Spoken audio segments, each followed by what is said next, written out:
Doctor साहब, जैसे कि मैंने ये अभी हीरोज की बात की, आप भी हमारे हीरोज हैं, क्योंकि देखिए आप आईवीएफ पे काम करते हैं, जी। बे औलादी के ऊपर काम करते हैं। जहाँ पे दुनिया मायूस हो चुकी होती है, वो दम दरूद करा के थक के फिर आपके पास आते हैं। तो आपको क्या ये महसूस होता है कि यहाँ पे ऐसा कोई अच्छा इन्वायरमेंट मौजूद है कि जहाँ पे आप लोगों को काउंसिल करने में भी आसानी हो और आपको ट्रीटमेंट करने में भी आसानी? एग्जैक्टली, एक्चुअली बहुत बड़ी बैड लक है।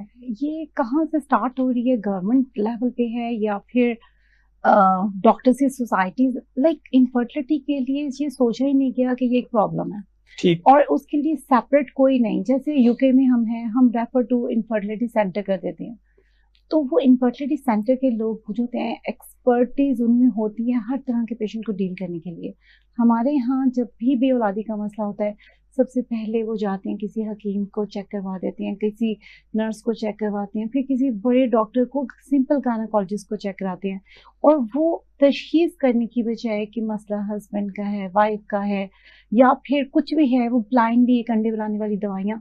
एक्चुअली ये नहीं होना चाहिए कि हर कोई उन अंडे बनाने वाली दवाइयाँ को दे सके, क्योंकि जब हमारे पास पेशेंट एट द एंड पहुंचते हैं, तो वो दवाइयाँ ले लेके उनके अंडे खत्म हो चुके होते हैं, और वो एक तरह के इनफर्टाइल, एक तरह के उनके भी बेबी नहीं हो रहे होते। उसके बाद फिर हम कितनी कोशिश कर लें, वो कहते हैं जितने मर्जी पैसे लगा लें, लेकिन उस पर कोई फायदा नहीं होना होता है।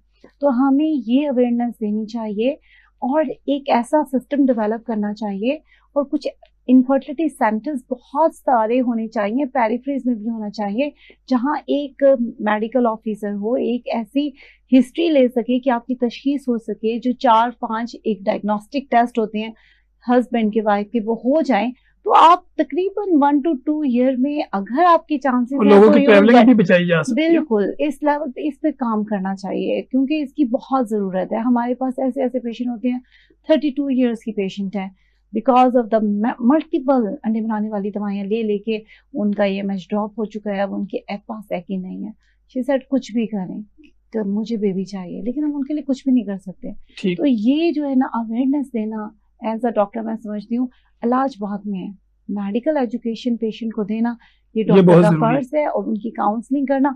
और जो नेगेटिव सोच है उनकी, जो पूरी फैमिली, उन्हें एक तरह का आप देख लें, वो कितनी डिप्रेशन में चली जाती है हस्बैंड वाइफ विदाउट रीजन, चाहे उनका प्रॉब्लम बहुत छोटा सा हो, लेकिन उसे अच्छे तरीके से ट्रीट नहीं किया जाता, तो मेंटल हेल्थ इश्यूज हैं, और बेबी तो हो नहीं रहा होता, फिर सेपरेशन पे बात आ जाती है, तो एक तरह की destruction of the whole family हो जाता है। तो ठीक। इस पे वर्क करना